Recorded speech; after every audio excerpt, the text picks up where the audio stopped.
On this episode, Michelle Ealey joins us to discuss having answers to a bunch of PlayStation 5 questions.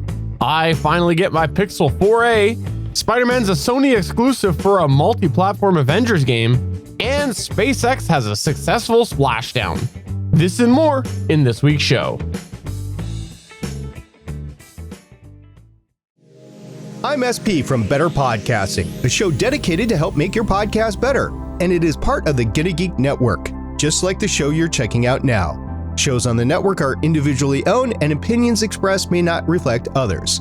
Find other insightful and wonderful geeky shows at GonnaGeekNetwork.com.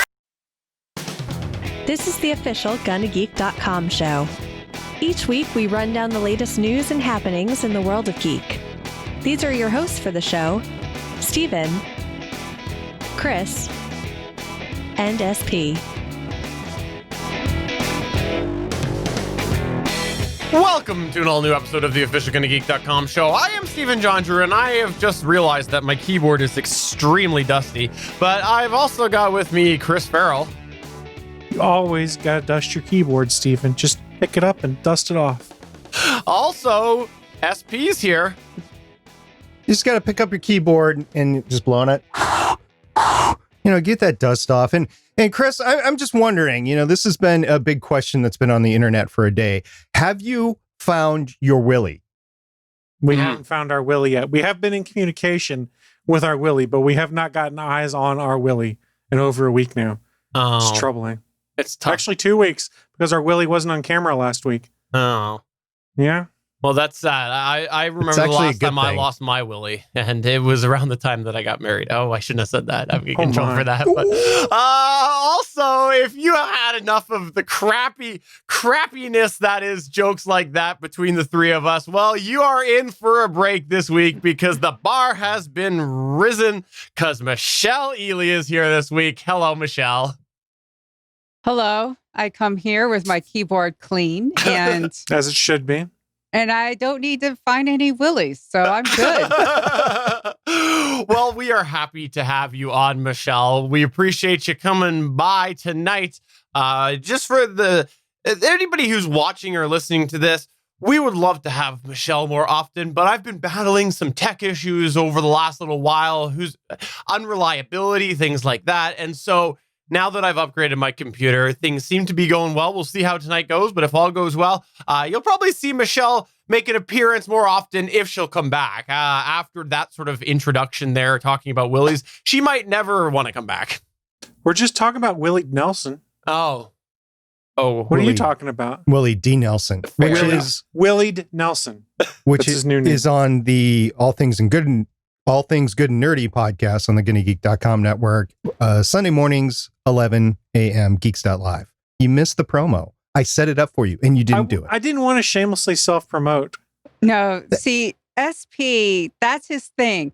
He is the one that seamlessly puts the promo into thing, and now an angel has gotten its wings because SP has slipped in a promo. Are you ready for this? There's another one. See, this is actually quid pro quo. Michelle is on this show because Steven sat in for Michelle on Legends of S.H.I.E.L.D. last week, episode 342 or 343. So Michelle could have the night off. So yeah, if you want to go watch Steven and I and Steven sit in for Michelle, go ahead and pick up that show. Thank you for promoting me. I appreciate that. It's always good when someone promotes me. Secondly, I would also like to say that I did a poor job compared to Michelle. Michelle, and actually, not just Michelle, no offense, Michelle, but everybody over there is far superior to me. And so I completely failed. And as one of those three people that usually have the bar high over there, Michelle, I'd like to apologize to you right now. That's okay. I had a thing that happened, so thank you for stepping in. I was happy to be there and also try to keep SP in line. I don't know how, but I somehow did. Yeah, it's a skill. It's a job. You just learn over time how to do it. Wait till you listen to the episode, Michelle. You'll figure out that Steven was actually on my side this time.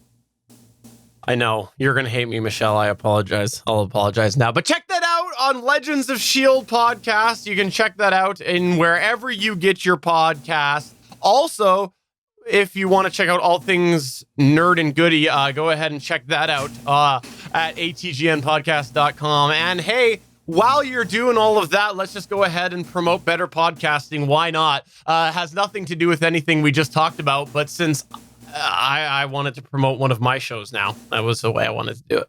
I see. So I actually led into it. I did a nice segue. I equated everything together. That was the way to do a promo. You're just like, blah, here it is. Nobody's going to want to check out our show now. You failed. Well, I'll just make an even worse one. Go check out my new show, StephenCast.com, where we recap Stephen John Drew's podcasts of the last week and criticize his performance and critique it constructively. We are here to help make Stephen a better podcaster. Hashtag Stephen2020. I think the title of this podcast, this episode, is going to be GonnaPromo. I think that's what it's going to be. Let's go ahead and move on to the news.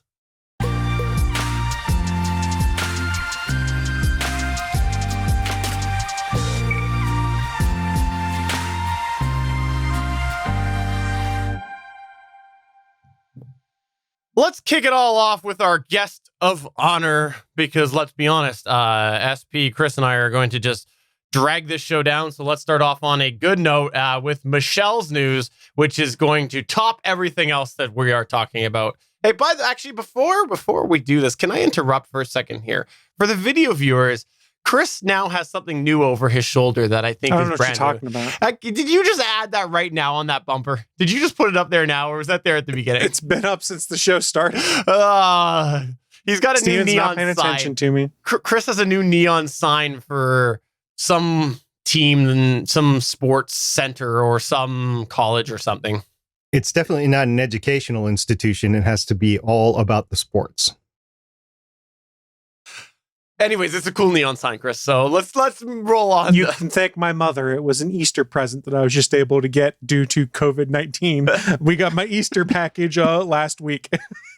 Well, I like it. It looks good, and it's a neon sign. It's a W. Was it WVU? Is that what it is? It's the Flying WV, West Virginia University's logo. Okay, I'm Canadian. I know nothing about anything. Let's go ahead though and roll into the news here for real this time. Michelle, what do you got in your news point there? I have a couple of points about PlayStation. As you know, the PlayStation 5 is coming out soon, and there's a big question about compatibility between existing PS4 peripherals and accessories in the PS5.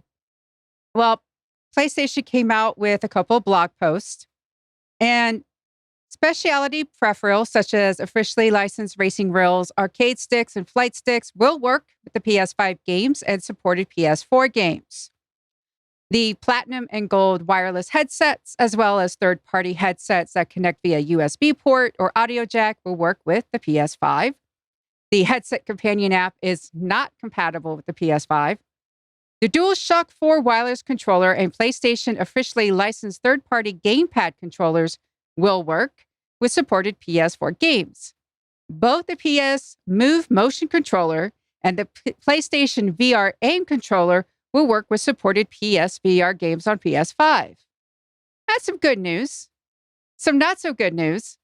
The DualShock 4 will not work on the PS5. They state that they believe that PS5 games should take advantage of the new capabilities and features they're bringing to the platform, including the featureless DualSense wireless controller. So you have to get a new controller if you decide to buy a PS5. And about the camera, is the PlayStation camera compatible with the PS5? They said yes, the PlayStation camera will work with PS5 for playing supported PS VR games. It will require a PlayStation camera adapter that will be provided at no additional cost to PS VR users. And there will be more details at a later date. And this Thursday, August 6th, the State of Play returns. The episode is going to be at least 40 minutes long. It will feature plenty of new gameplay footage and other game updates. There will be no PlayStation Studios updates in the episode. There won't be any updates around hardware, business, pre-orders, or dates either. The focus is squarely on showcasing some cool upcoming games coming to the broader PlayStation ecosystem. And that is the word they used, ecosystem. So I had to include it in the news. And again, it airs Thursday, August 6th at 1 p.m. Pacific, 4 p.m. Eastern, 9 p.m. BST. And you can watch it live on Twitch and YouTube. So I'll have to check my dictionary, but doesn't ecosystem have to deal with biological living things? It does. It does. I actually teach biology for a living, so it does. And which is why I had to use the improper, this is not how you use ecosystem, but there you go. In all fairness, for a long time, I referred to it as the Apple ecosystem, and there's lots of people who did, even though it is 100% incorrect, like you said. However, I don't know that apples are biological. Oh my God. You're just going to argue everything tonight, aren't you? Apple. The rebel could make an appearance. Apple, though, I don't know that they ever called it the Apple ecosystem. I think it was just other people that did. Did they? Okay. Never mind. Probably. It sounds like something Apple would say. It's flowery language. It sounds good. Well, let's move past the word ecosystem for a minute here and actually talk about a couple of the points here. The first one I want to bring up is the DualShock controller. I'm not really surprised that it's not working. Hasn't this been a thing for every single PlayStation, is that there's been a new controller? Well, just about any console. I mean, there's very few exceptions. So, I mean, you can use GameCube controllers on the Switch if you have the right adapter now, which is kind of cool. But you also could have that on the Wii too. Yes, you could. You had. I don't remember. Did it actually have a port built into the Wii on it, or was there an adapter? Okay, you have to have a USB adapter for the Switch, but that's neither here nor there. There's an OEM one, but it's not really common in the console gaming world until just recently, where it's saying that your old controllers are going to work here. And the only reason they made the GameCube controller work on the Switch is because of Super Smash Brothers. It's not for anything else. It's because of Smash. So it shouldn't shock anyone that Sony's like, hey, the PS4 controller is only going to work to play PS4 games on a PS5.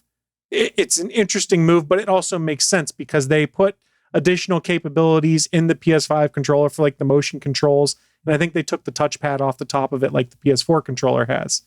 And you compare it to something like what they've done with the Xbox, which is if you have an Xbox One controller now, it's going to work on an Xbox One Series X when it comes out, because they didn't change much besides the new Xbox controller. They kind of redid the D-pad and the shoulder triggers, I think, and added a new button that's not mandatory for anything. So it's an interesting play, but in the end of things, I don't think it really matters one way or another, because if you buy a new console, it's going to come with a controller. Why Microsoft had to do backwards compatibility, I wager, is because we talked about on this show the accessibility controller they made.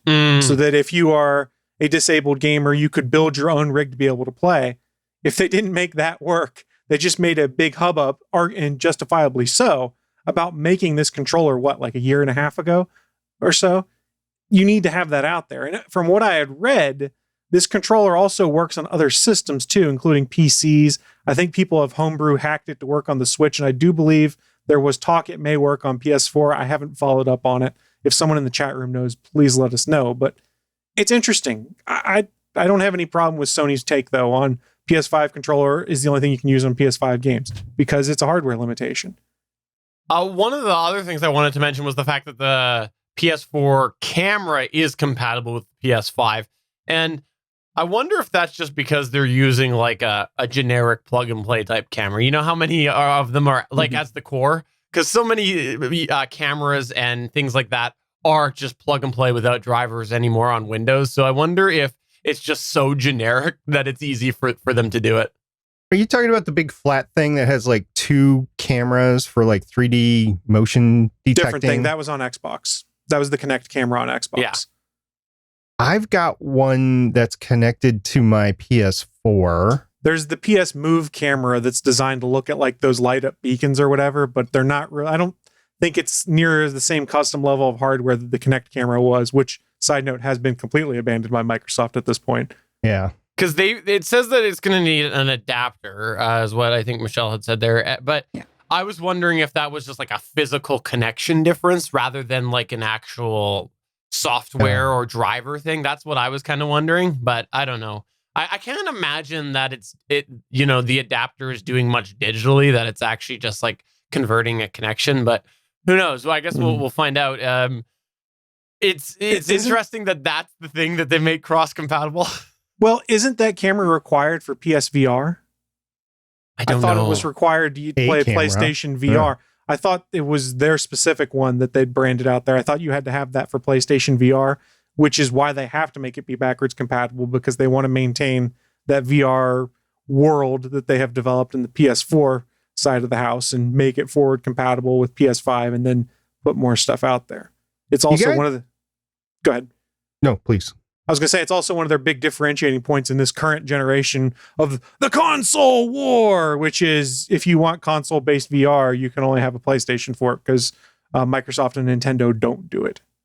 Okay, I have a question for Michelle. Michelle, you've brought this up as the news point today. Last week on the show, I think it was last week, we were talking about Microsoft news. Chris was talking about that. And Suncast in the chat had brought up the question of, I don't really see why this is a big deal in reference to all of the news to do with Xbox. And Chris's takeaway on it was basically the exciting part is the whole bigger project that they're building with cloud-based and a subscription service and things like that. It was the bigger picture beyond just some simple game announcements and things like that. What's your takeaway on all of this?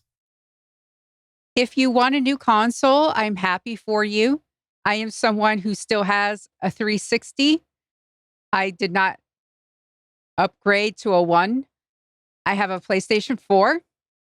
I don't have a Switch because really the only thing I would play on it is Zelda. So maybe one day I'll get one because I love Zelda. It's one of those things to where it's going to be another $500. And I don't know. I don't have another $500 for something like this. I have my computer. I need to make sure my computer is up to date for work and for play. I have my phone, which I always have to be careful because I guess my phone is reaching. I have an iPhone. And as for all of us who knows, it's like there's a little pre-programmed thing in there. Like after so long, let's just have the battery be awful for some reason and not have any more power. But I'm not really in the mood to buy another phone, which is a whole bunch of hundreds of dollars. Right now, when it comes to all these console wars and such, I brought this news because I thought it was interesting how much material, how many, peripherals were going to be compatible with it, except the controller. That's one of the reasons why I wanted to bring this to. It's like, this is going to work, and this is going to work, and this is going to work. And we're going to, tease you, but this one thing, the controller, isn't. Which I know, Chris, a controller is going to come with it, but I just thought it was interesting about how all of these things were going to be compatible, but then they had to make a point of this one thing not being compatible. Yeah. And like I said, if you're eager for it, good. But one of the things is that a lot of the games that I like are coming out also on PC eventually. There are a lot of PlayStation games that like Persona and some other things. That's why I went with a new PlayStation instead of a new Xbox. It's just kind of meh. Like even when new phones are announced, I'm a bit meh. That's why I wanted to ask you that question, because that's sort of how I have been feeling about all of these latest console things. Like, and I don't know what it was, but I felt like there was more hype about the midline refreshes for PlayStation and Xbox than there is with the PS5 and the X, whatever the heck they're naming it. I don't know. It just seemed like there was more hubbub about the midline refresh. Well, much like cell phones and stuff like that and streaming box hardware and stuff like that, we've hit the point of diminishing returns. You can keep upgrading it, but we're at the point where most of these upgrades, they sound great on paper, but it doesn't really mean a ton to you. Even when you still get like, oh, I guess it looks prettier and it loads quicker, but everything you were doing before was perfectly serviceable. So I tend to agree. The new console announcements themselves, they're interesting to look at and see where they're going with it. But what I've been more interested in is what they're building up around them. And I'm curious to see a Sony State of Play presentation to see what they're doing and to see if they do something that is on the same level as what Microsoft's been doing with Game Pass, because I think Game Pass, that's Microsoft's plan for the future. They don't care as much about the hardware aspect of things, but if they can be the Netflix of video games and console gaming, that's their plan. Guaranteed $120 a year out of people. You play as much or as little as you want. I want to see what Sony does in that regard, because the Game Pass is a huge quiver in Microsoft's, a huge arrow in Microsoft's quiver that Sony doesn't quite have the same thing to. They could. They have a lot of their own first-party games. They could launch a similar thing. And if they do something like that at State of Play, you're going to see a lot of people on the internet be like, yes, this is amazing. I've always wanted something like this. And there'll be a lot more excitement going forward. But again, there's nothing on these new consoles where you're like, I have to have this day one. Even more so on the Xbox side of the house, because their launch day games are going to play on all of your Xboxes, Xbox One and Series X. You don't have to have a Series X to play any of the launch day games. It's a long play from Microsoft, and Sony is doing Sony things, which makes me scratch my head, but it all comes together in the end because they understand this industry far better than I do. And the guys that really like Spider-Man. That is true. Speaking of Spider-Man, we're going to get back to that later in this episode. Oh, tease. Well, thank you very much for bringing that up, Michelle, because that balances out nicely to Chris's Xbox love fest that he had last week. You should have heard it. It was embarrassing. He was just like, I love Xbox. I want to marry Xbox. It was. But polygamy is not legal in West Virginia. And yeah, I'm already married. Well, we've never seen your wife. Maybe you're married to Xbox. My wife is not going to be making any podcast appearances. She's made that quite clear. All right, well, let's move on to something that I actually think does deserve a little bit more hype, like the similar Apple product that we talked about a couple months back. It's about the Pixel 4a. Yes, my wish came true. It was announced today. That guy over on Twitter who claimed that it was Jake Krager. Yes, that's right. That's who it was. Yeah. He ended up being right that it was announced today, and Google did announce it with very little fanfare. But the snapshot of the specs is it's going to have the Snapdragon 730G processor, 6 gigs of RAM. There's only one model available. 128 gigs of storage, 3,140 milliamp hour battery, 1080p OLED 5.81 inch screen, 12.2 megapixel camera, 8 megapixel selfie camera, and it is only available in black. But if you're saying black, you gotta use their naming convention. Well, what is it? Just black? It's just black. You got to use Google's naming convention. Just black. So if you are saying, Steven, that sounds cool, but I really, really, really wish I had a way that I could unlock my phone in this world of masks, I'm here to tell you that there is the fingerprint. The fingerprint reader is back on the Pixel 4a. And if you're Stargate Pioneer saying, hey, I got a hankering to dust off some old audio equipment, get in touch with my early days of podcasting, maybe hook up an iRig or something like that using the 3.5 millimeter jack, I'm here to tell you as well, it's back as well. It's also there. So just like the 3A last year, the 4A does have the headphone jack. Now, the big thing with this is the price. The price has come in at $349 American and $479 Canadian. It's going to be an August 20th launch date in America, September 10th in Canada. And the real interesting thing is amongst all of this here, this very little fanfare, Google did announce that there will be a 4A 5G version coming later this year in the fall, as well as a Pixel 5. They have confirmed both of those as coming in the fall. And that's as specific as they got, was in the fall. Now, I'll remind you, fall technically goes to December. So it could be last hour Christmas rush, could be there. Who knows with the delay that this had. And they are going to include, and I think they've done this the last couple phones, 3 months of the 100 gig Google One plan and 3 months of the YouTube Premium. Now, the highlights I wanted to bring up from this, because these are all specs that were rumored before, but the big highlight that I want to say now that, I can see the actual, for sure, confirmation, things like that, the hole punch camera.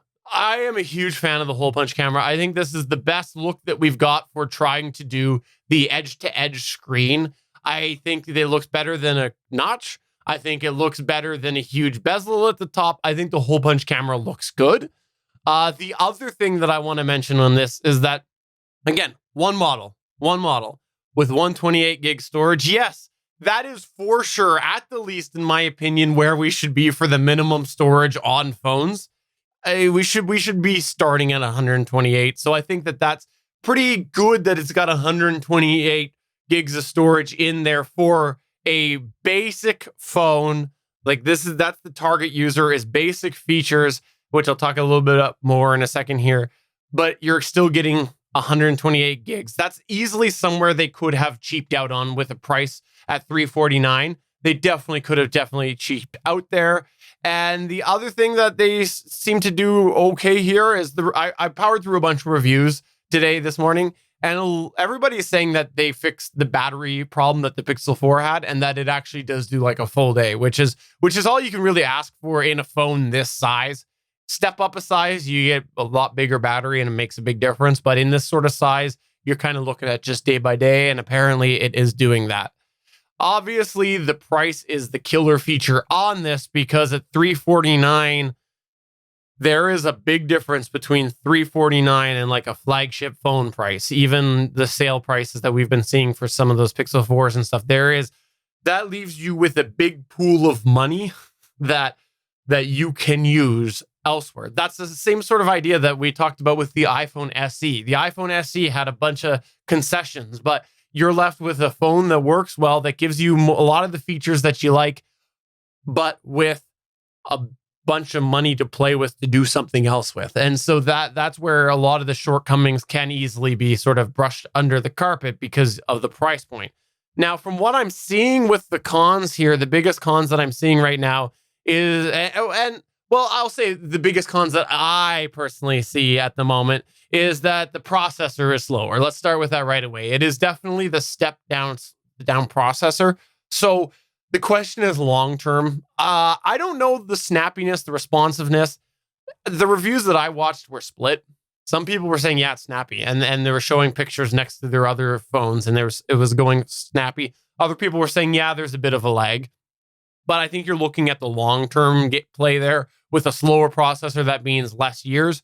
You're probably not going to get into that third year of support that Google has committed to, but who knows? They promised it. They kind of have to. Sorry, you'll probably get the third year of support, but from a day-to-day functionality perspective, I don't know how useful it's going to be in that third year. That's what I was meaning. There's no water resistance rating. I think we're almost at the point that it feels like there should be water resistance rating even at that point, some level.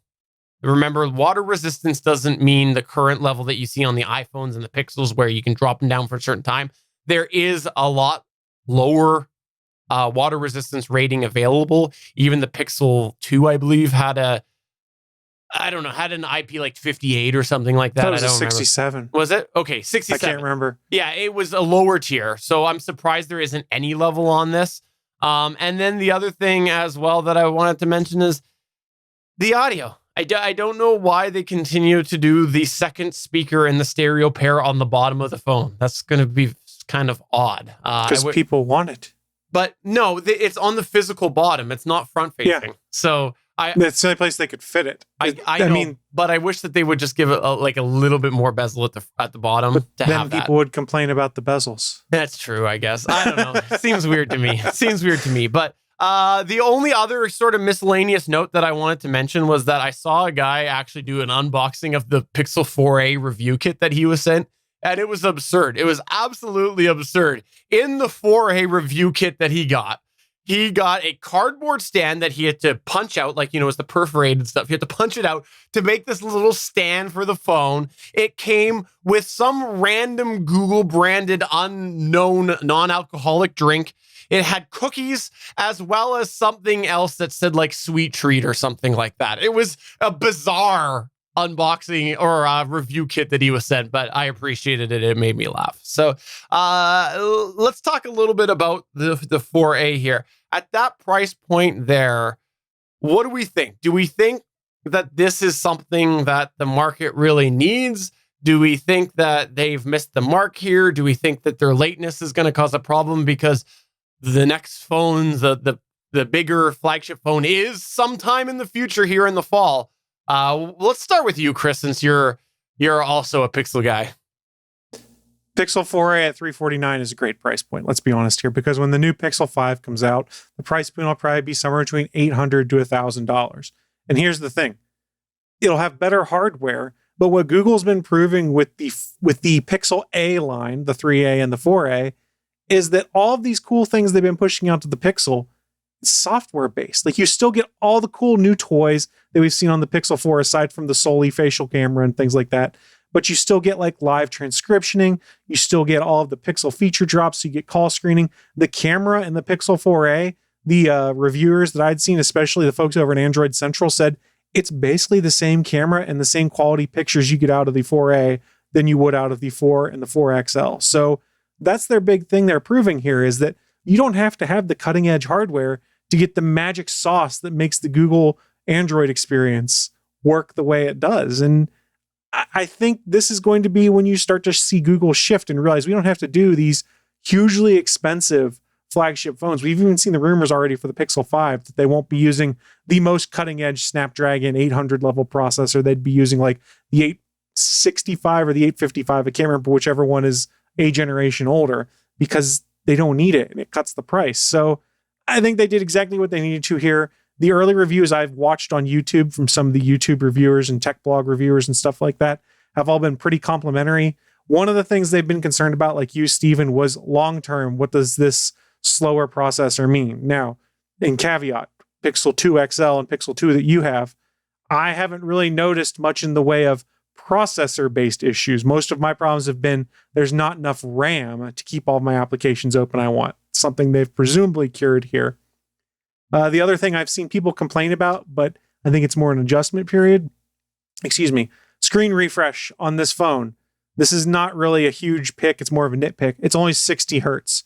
Most people, especially those reviewers who've been reviewing things like the Galaxy S20, Pixel 4, things like that, have been looking at phones that have either a 90 or a 120 hertz screen refresh. So that is something that is very noticeable to those folks, because it doesn't feel as buttery smooth, for lack of a better term. I don't think it really matters. And for $349, I can live with a 60 hertz screen refresh rate. And honestly, that's better because it makes your battery last longer. If they've made a phone with a good camera, good software support, and good battery for $350, this is a very compelling thing, especially for people who are sitting there with their Android phones now going, oh man, my Android phone's end of life. I don't know what I'm going to do. Well, 3 years of guaranteed updates on a Google Pixel phone. I'm kind of on board. Yeah, I have to say the price point really does make you able to eat some of that potential longevity, because here's the thing. You're looking at like half the price of a flagship Pixel. So, okay, let's say you get a couple years out of it and you're not getting that third, fourth year. You still have that budget left over that you would have spent on that flagship phone, right? Like, I would rather have a phone for less years and pay less and upgrade more often, right? Than pay a lot now for a phone that lasts longer. I would rather have a more often refresh cycle. I think what'll be really telling for the 4A, and this is my last point I really had, is if we look a year from now, what the 3A and the 3A XL are doing, because that'll be a Google A variant of the Pixel phone that is at about the 2.5 year mark on software support. If we start seeing around the 2.5 year mark slowdown issues because those older processors can't handle Android 11 and 12, that's when you can start going, my Pixel 4a may not make it to Android 13, I guess, is what we're supposedly going to be guaranteed getting with it. Yeah, that's a good way to look at it. And again, I want to give credit where credit's due, because I think the iPhone SE did a good job as well. And I know the 3A was there too last year, but there was a couple things that I think were kind of stepped up with the SE that I think we saw kind of shake through here in the 4A as well. But all of these lower tier lines, let's just say like between Google and Apple, both of these lines here are, in my opinion, really serving a purpose for people who don't want to spend that type of money that we've been having to spend on phones. Michelle, what's your take on this? Yeah, I like the price point. I don't need a computer in my hand. That's not what I really need. Mhm. I don't like I'm not paying. I'm tired of paying $800 for a phone. I'm not just going to do it anymore. I don't really see their reason why. I'm happy with like the specs on my current phone, which is 4 years old. My iPhone is 4 years old. I'm happy with it now. So, like I said, I need phones like this because I'm tired of paying that much. I'm Yeah. tired of paying of that much Mhm. money. Like what? Like, yeah, like my phone service provider is like, it's been 2 years. Upgrade your phone. Just keep paying us this $30 a month so you can have a phone and get the new one. And you just keep paying and paying and paying and paying and never own your own phone. I just don't want to do that. I have paid my phone off. I want to be able to do with it what I want. If I want to take it someplace new, which I don't know. I'm tired of paying a lot of money for a phone. One thing that I personally am excited about with the price point of this phone is that there are, I think, certain people and certain plans that will make that more possible, having it paid off and having it paid off sooner. Like some plans in Canada do still have that sort of X dollar credit towards the hardware price. So it's still sort of subsidized and things like that in a weird roundabout way. A lot of the plans have started to adopt that financing model that we saw the shift happen in the States too. But the thing is, at the price of $379 or $349 Americans, $479 Canadian, there are going to be plans that will make that so that it is fully subsidized. People don't have to pay out of pocket. And if all of a sudden they have to go and cancel their contract or do whatever, they don't have to pay a ton of money to pay out that hardware. Or I don't know how it works in the States. I'm talking about how it works in Canada. So I think that is really, really good.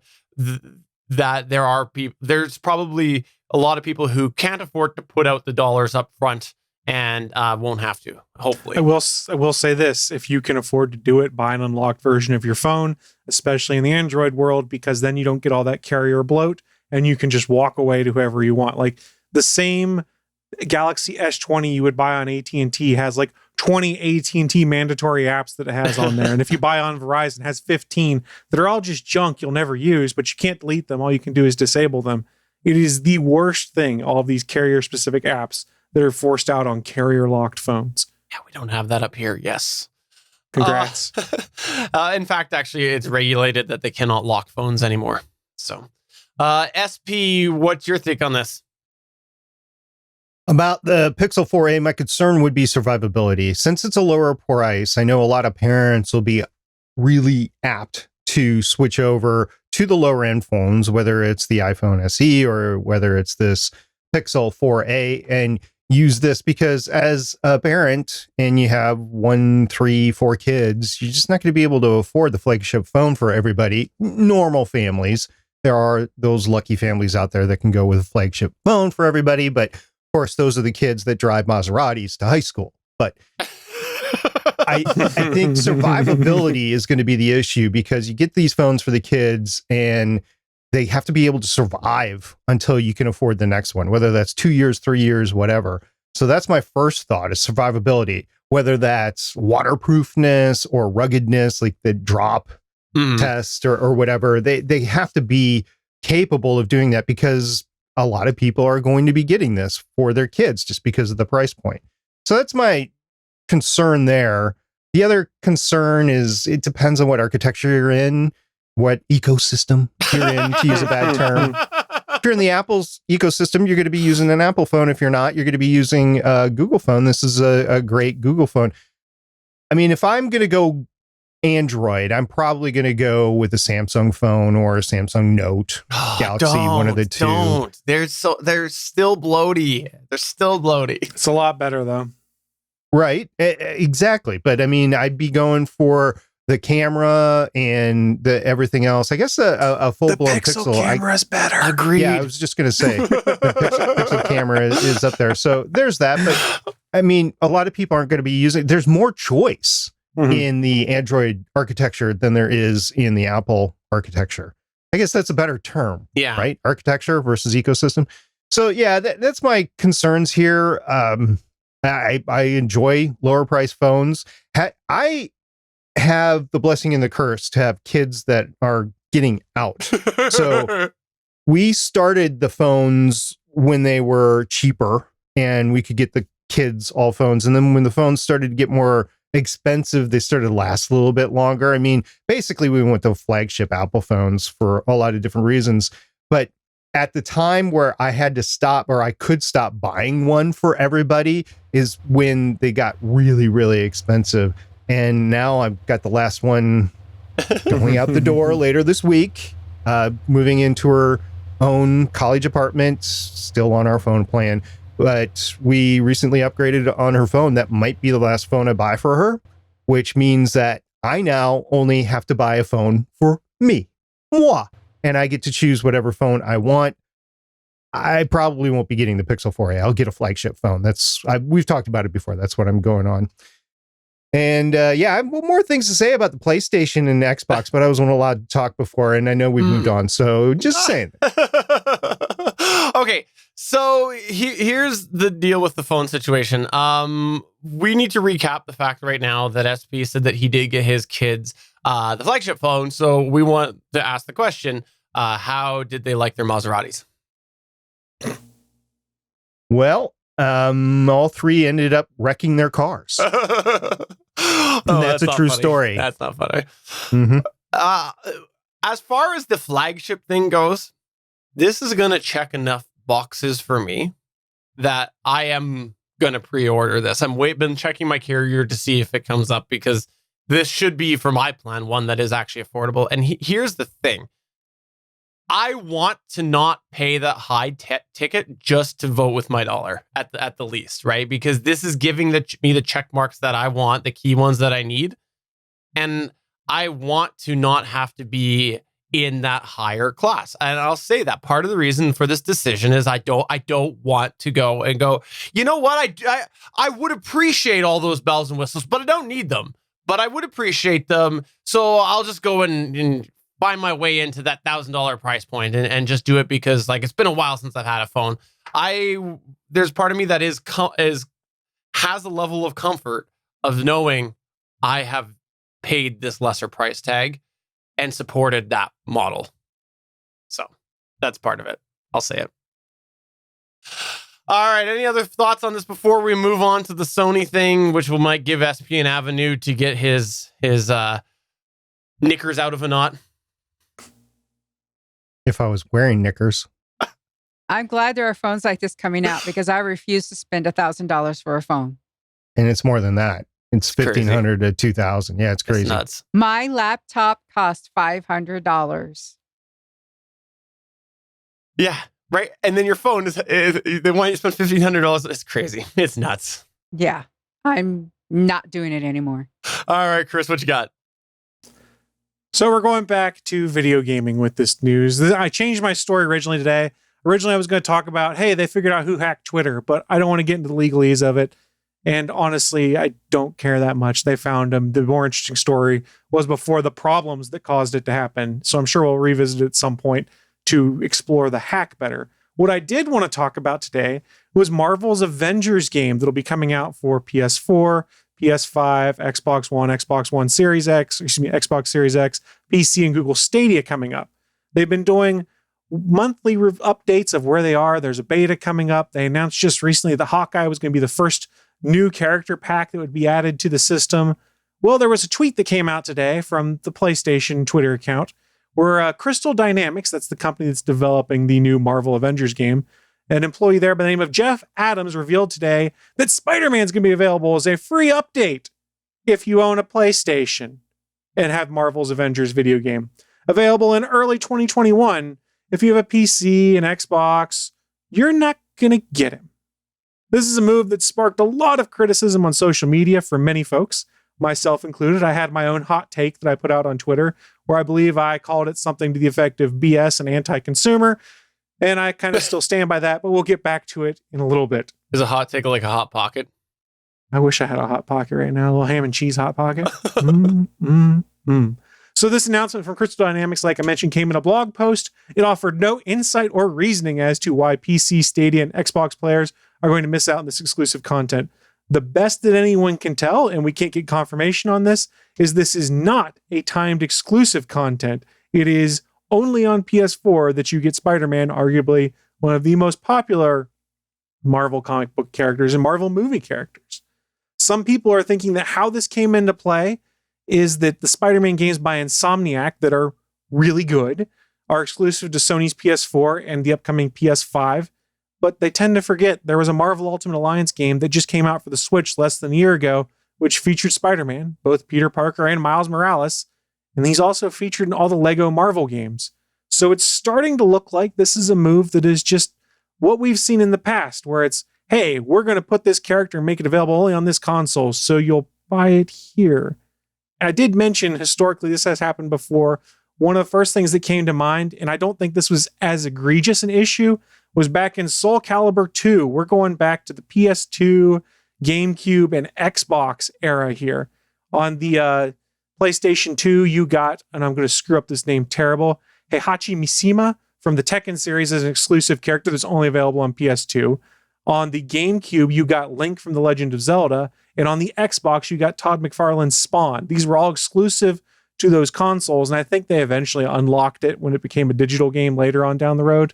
But I don't think that's as bad because everyone got something exclusive based off the system they were on. It wasn't, if you want an exclusive, you can only buy it on this system. It's also happened more recently. I didn't realize this until I'd researched it, but Sony and PlayStation had a deal with Rockstar Games that offered exclusive unlockables for the otherwise multi-platform Red Dead Redemption 2. It also, and I did know this one, used to regularly get exclusive Destiny 2 missions years before they would be available for Xbox players. This, however, did end. Destiny Studio Bungie has ended that exclusivity approach as of last year. And I think in the past, Microsoft had some timed exclusives for Fallout 3 and Fallout 4 DLC. And there were also, I believe, some timed exclusives for the Call of Duty series at one point in time with Sony. So this isn't an unheard of thing, but it's become more and more unpopular and less prevalent. And let's be honest, I didn't realize this Red Dead Redemption 2 thing, but the unlockables, they're pretty minor in the grand scheme of things. It's not like locking a character away. But this comes at a really odd time. And we talked about the PS5 news at the top of the show. There are a lot of folks now that are trying to figure out what their plan is for their next gen console if they're going to upgrade. Are they going to stay in the same ecosystem? There you go. There's that word. Are they going to flip over to another system?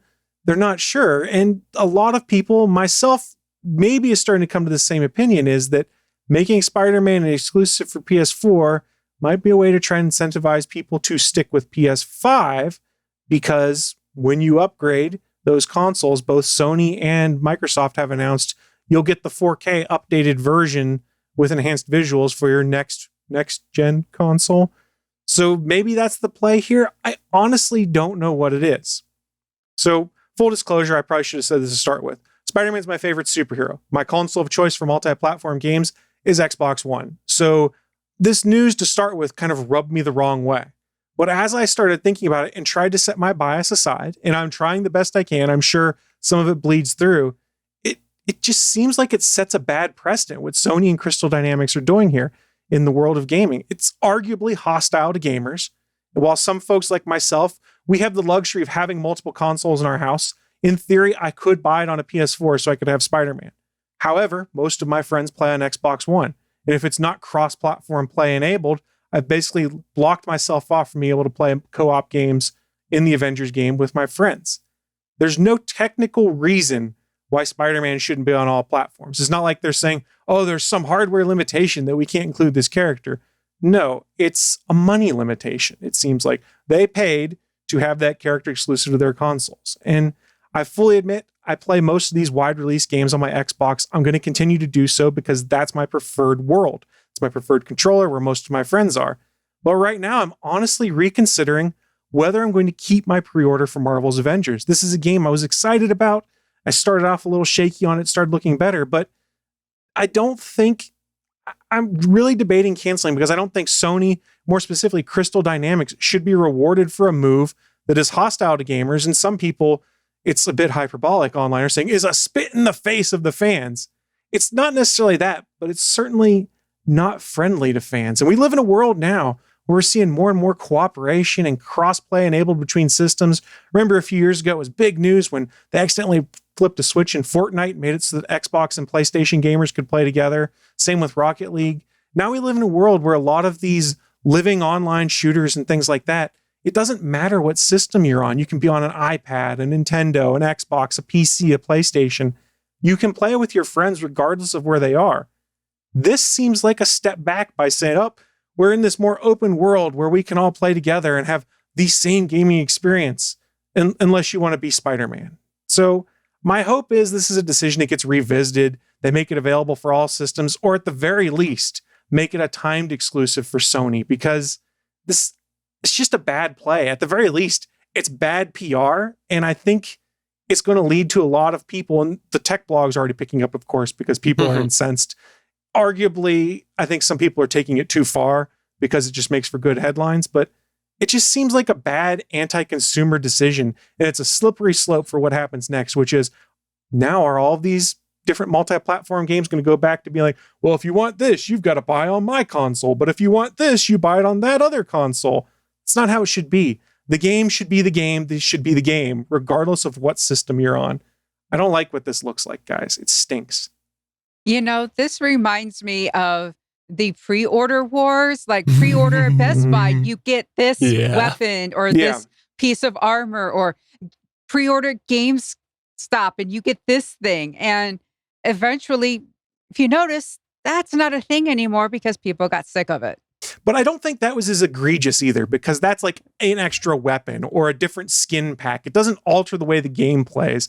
It tweaks the way you look. What they're doing here is completely altering the game. This game is built based upon building and speccing out your team the way you want to be able to go and do missions. So if you're an Xbox gamer, by the time this rolls around, there'll be 6 characters on the PS4 in February timeframe and only 5 on the Xbox. Your team builds are completely different. You're going to have to spec out differently because you don't have this one character that could be used for support. I don't get why you break the game experience for others. That's true. That's true. Well, I would like to comment on this, but I won't, because I will give my allotment of time to Stargate Pioneer, because I don't want him to get upset. Wasn't what I was going to say before. It's an entirely different issue. I'm going to equate this to sports. And I know we're mixing and matching two things that, unless you're talking about digital sports, nobody cares. But in the sports realm, if you play golf and you're exclusively training to play golf, like say you're on a high school team and you're training to play golf on your local golf course, but then you go to a higher quality golf course, which has more hazards in it, and the private school down the street actually practices there, they have an advantage to play on that course. It's home court advantage, so to speak. You can talk about hockey rinks. There's different sizes of hockey rinks. Believe it or not, that's advantage and disadvantage. Where the player boxes, benches are, where the corners are the corners bigger? Is the rink longer? Is it shorter? You can talk about altitude. In Colorado, the sports teams there have a slight advantage playing there. So if you take this video game architecture, even with the same game, and you say that one area gets a more advantage than the other, I can see that because sports does it all the time. But this is like saying if you play baseball at the New York Yankees Stadium, the Yankees get a 10th player on the field and you only get 9. Which is actually sort of true because the crowd in Yankee Stadium is hostile to other teams. But that doesn't change the way you fundamentally play the game. It could. It depends on your mental space. These are professional athletes. Most of those guys it's not going to matter to. What I'm saying is that's the equivalent to putting an extra player on the field, not crowd influence. My question is Spider-Man going to be the only one? I mean, if so far Spider-Man is going to be just like PlayStation, is Black Widow going to be only Xbox? Is the Hulk going to be only, I don't know, PC or Switch or whatever? And nobody wants Hawkeye.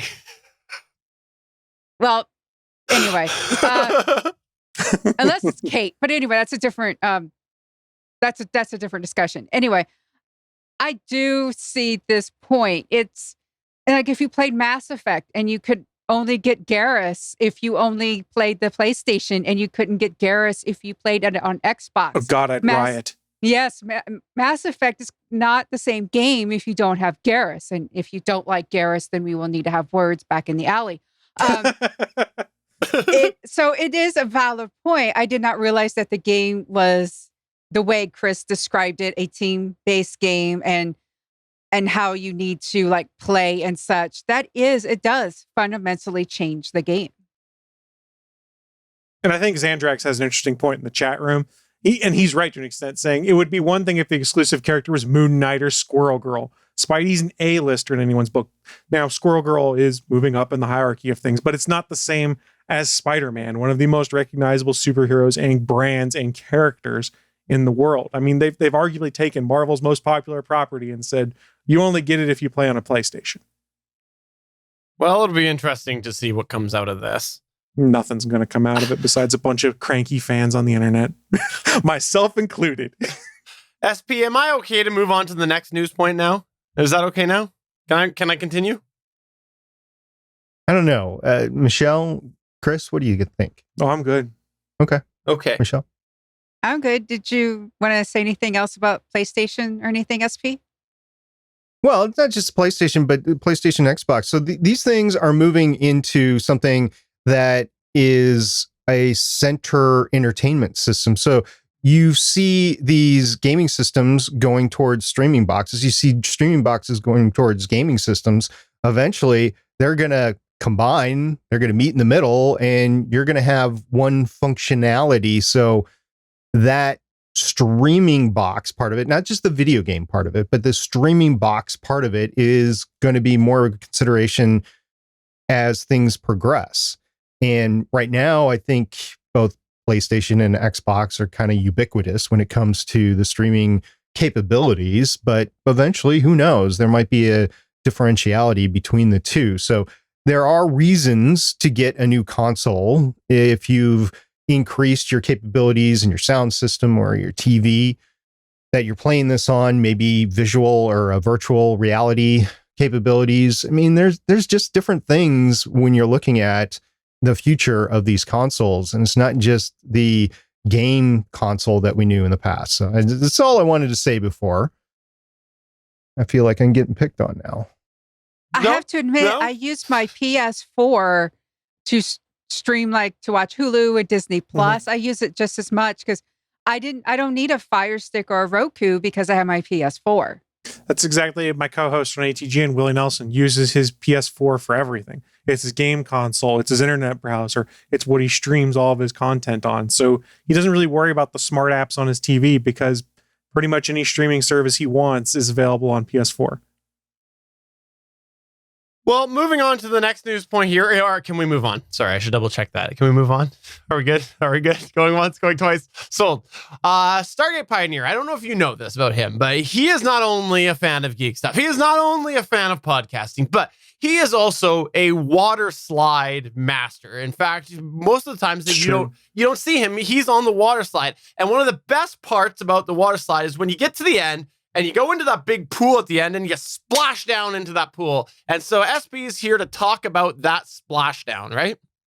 Exactly. So in the summer at the lake, we put the slide in the lake and you climb to the top of the slide and you slide down. The one thing that you have to do is you have to bring a bucket of water with you, because if you don't bring a bucket of water with you, no matter what that slide is made out of, whether it's plastic, whether it's metal, whether it's fiberglass, you're going to stick and you're not going to slide down. And odds are you might get a little road rash on the way down, might get a little hurt. So that's just public service announcement. If you got to slide in the lake, in a river, make sure you water that thing down before you slide down. That's the splashdown that I'm talking about tonight.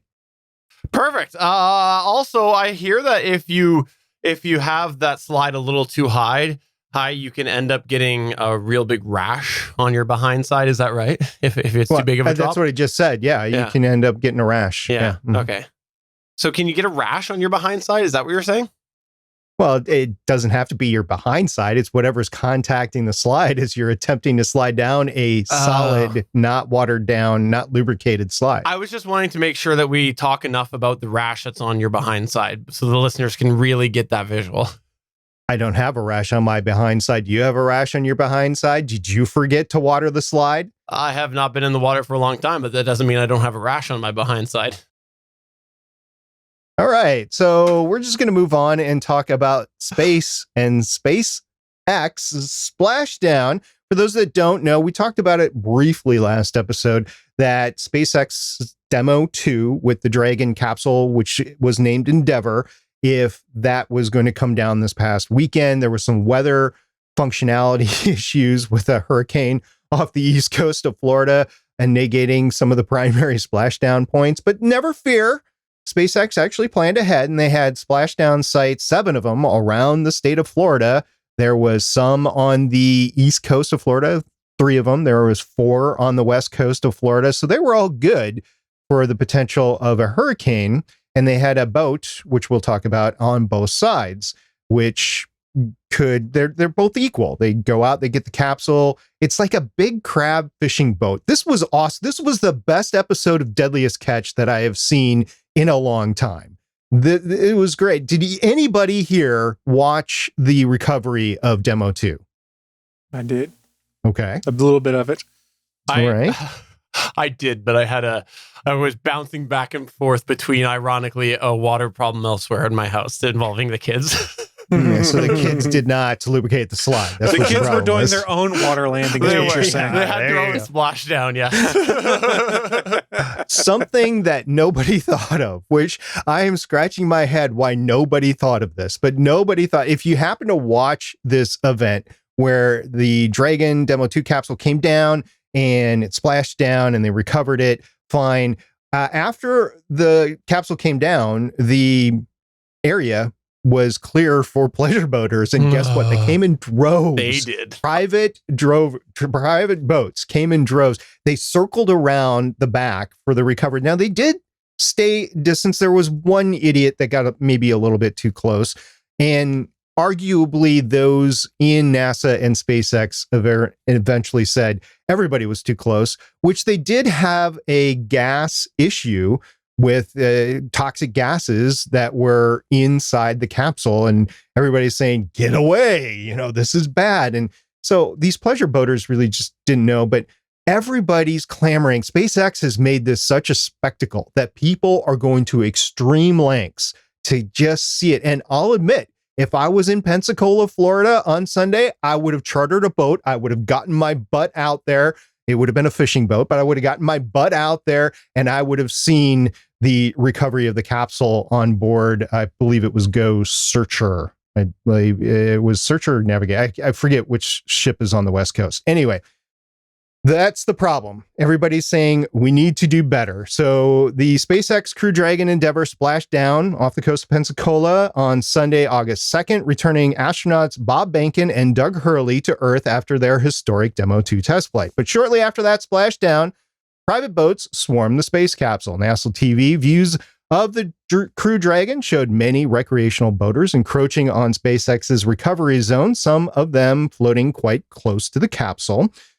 Bridenstine, who's the NASA administrator, said the U.S. Coast Guard did clear the landing zone ahead of the splashdown, and the landing itself had no issues. The SpaceX recovery ship GoNavigator recovered the capsule about 30 minutes after splashdown, but not before the private boats arrived. Both NASA Administrator Jim Bridenstine and SpaceX President Gwynne Shotwell were quoted post-events as saying, and this is from Jim Bridenstine, quote, "That capsule was in the water for a good amount of time, and those boats just made a beeline for it.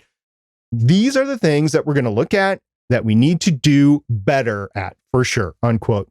And Shotwell, for her part, said, quote, "The lesson learned here is that we probably need more Coast Guard assets and maybe more SpaceX and NASA assets as well. This was a demonstration mission. This is the time that you go learn about these things and will certainly be better prepared next time," unquote. Now, the crew demonstration flight marked the final trial before SpaceX begins operational crewed flights for NASA in late September.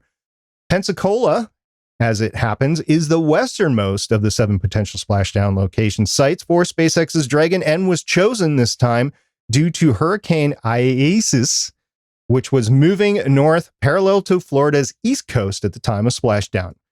SpaceX is one of 2 commercial companies with multi-billion-dollar contracts to fly astronauts to and from the space station for NASA.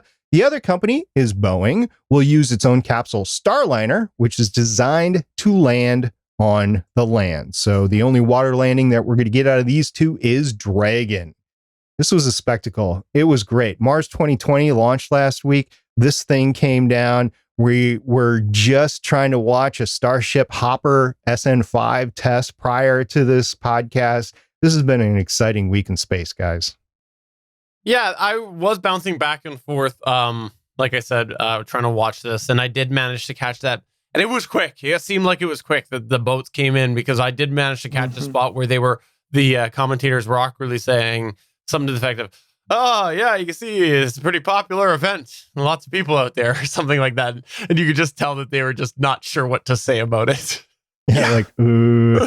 Now, if you haven't seen these ships, they are pretty unique. They are a pilot house forward boat, and then basically a flat deck. And on that flat deck, there's a little recovery house that they actually bring the capsule in. There's also a crane, an A-frame crane that brings the capsule up out of the water onto the deck. And then I was saying that this was the best theme park ride ever, because there's a hydraulic cradle that moves the capsule forward towards the house where all the medical stuff are. And then there's a helipad on top. So after the astronauts are recovered, they take a helicopter ride to land to get medically checked out, while the boat steams in nice and slow and gets to shore just fine. There's also 2 fast boats that are on, just 2 like little speedboats, things that go in the ocean that help the recovery. So those are launched from the back deck. And I believe, I did not see them being recovered. I believe that they're on their own afterwards, and that they have to make their own way to shore, whereas the capsule rides on the boat. So yeah, this was all great. It was amazing. Americans are back in the business of being able to put their own people in space, recover their own people once they come on down. All the recovery will be around Florida. The 2 recovery boats are right there. So, but I was thinking, since this is the best episode of Deadliest Catch that I've seen in a while, if in a pinch, they could probably go down in the Bering Sea and have one of the crab boats pick them up. And to be clear, the American government is able to hire a company to put themselves into space. Let's make sure that that's a very clear distinction there. For now, eventually the American government will have their own capsule that they have paid for their own use, but that'll be a little bit in the future. Anything that either of you want to comment, Michelle or Chris?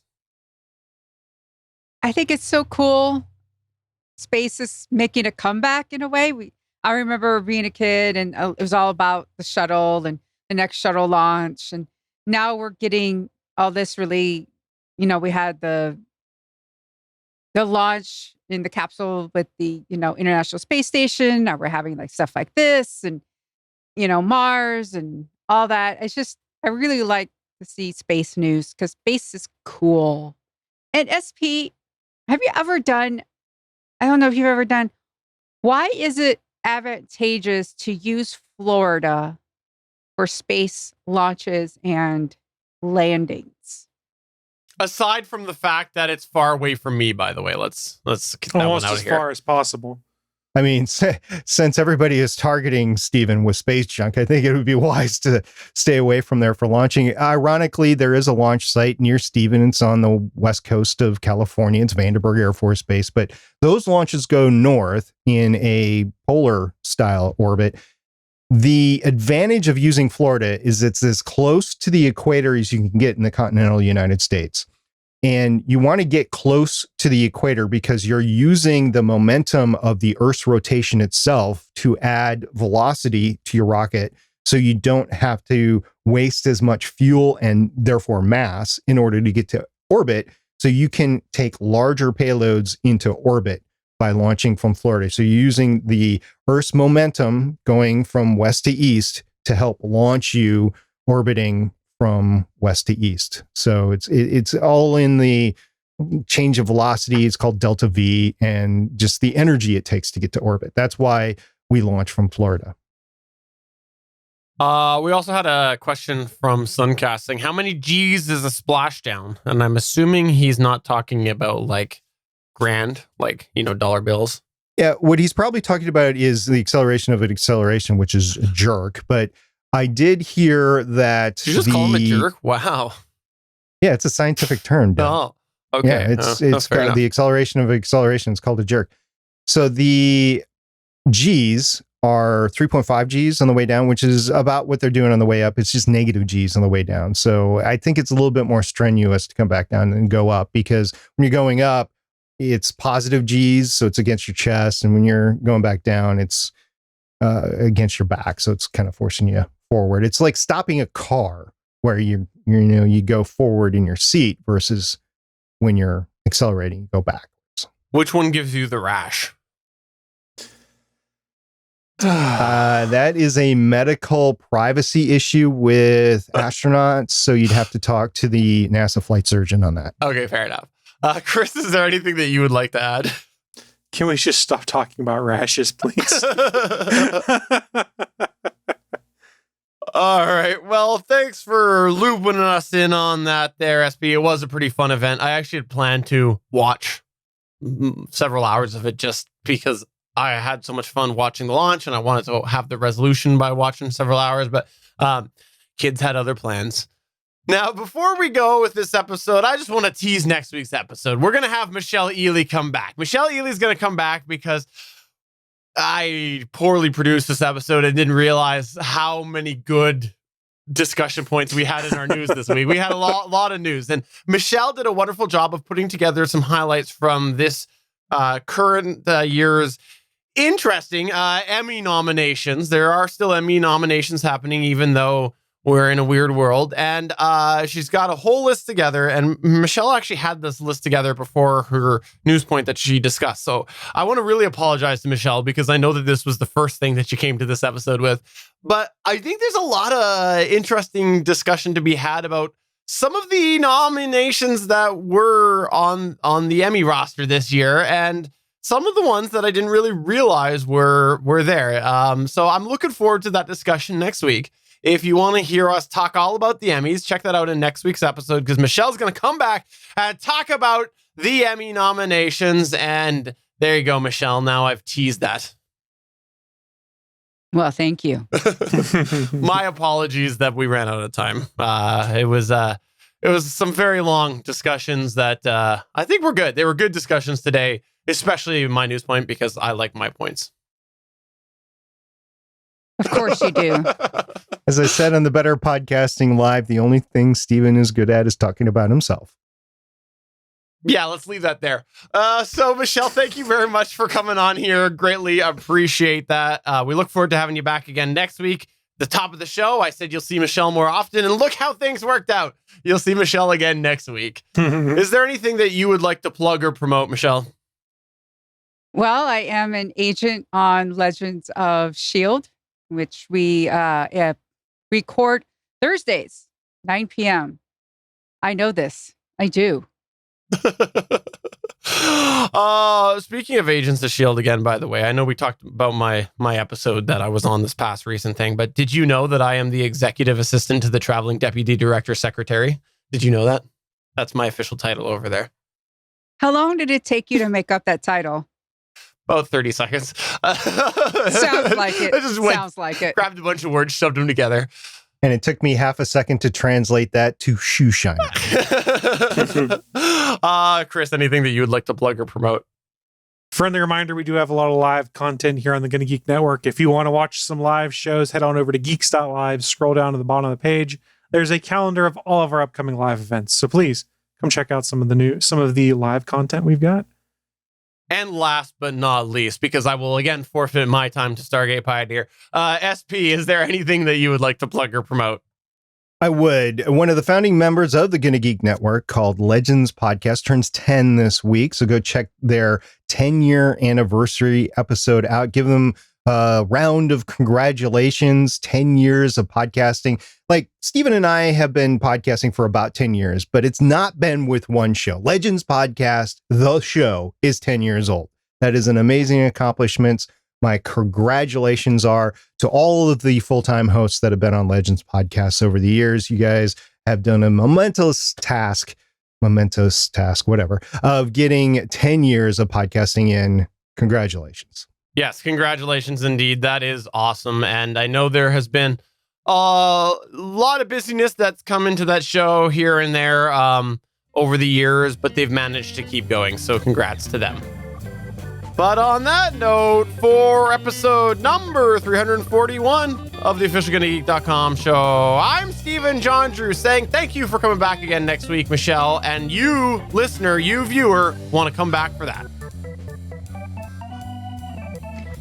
Sure. And make sure you wash your hands and wear a mask. Believe in science. I'm an angry gamer. Bye. Bye.